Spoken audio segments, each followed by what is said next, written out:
Defining emotions.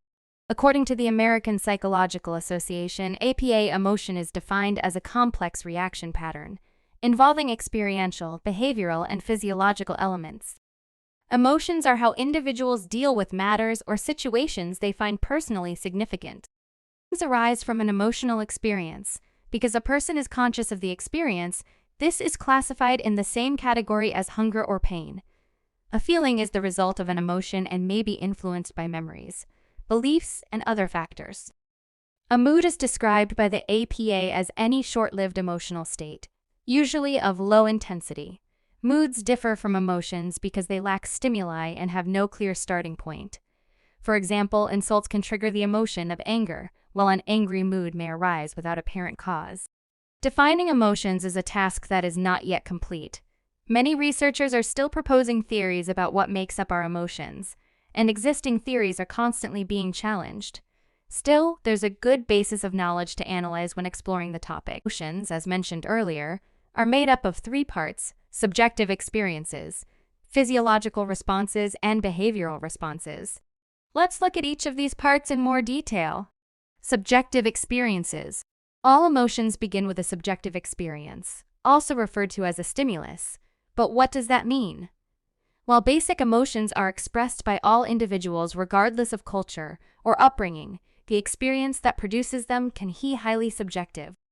Subjective experiences can range from something as simple as seeing a color to something as major as losing a loved one or getting married. No matter how intense the experience is, it can provoke many emotions in a single individual, and the emotions each individual feel may be different.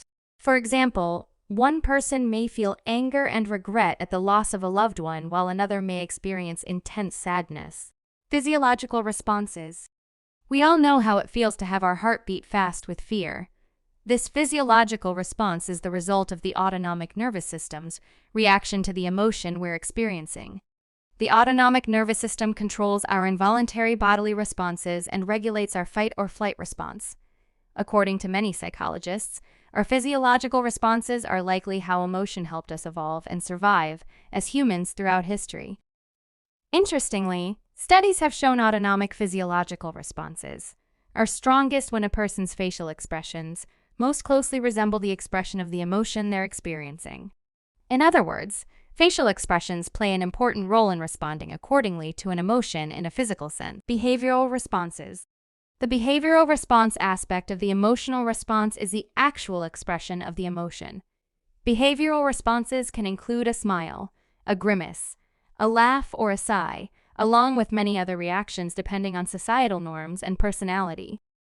While plentiful research suggests that many facial expressions are universal, such as a frown to indicate sadness, sociocultural norms and individual upbringings play a role in our behavioral responses. For example, how love is expressed is different both from person to person and across cultures.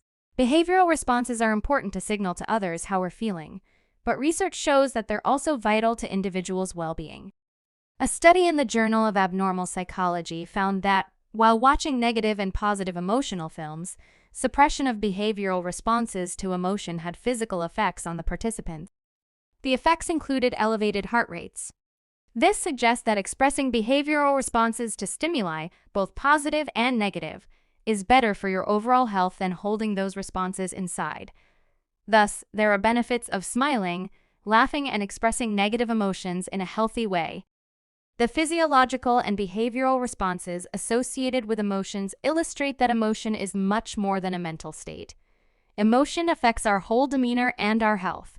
Furthermore, our ability to understand others' behavioral responses plays a huge role in our emotional intelligence, which will be discussed in more detail later. Color wheel of emotions.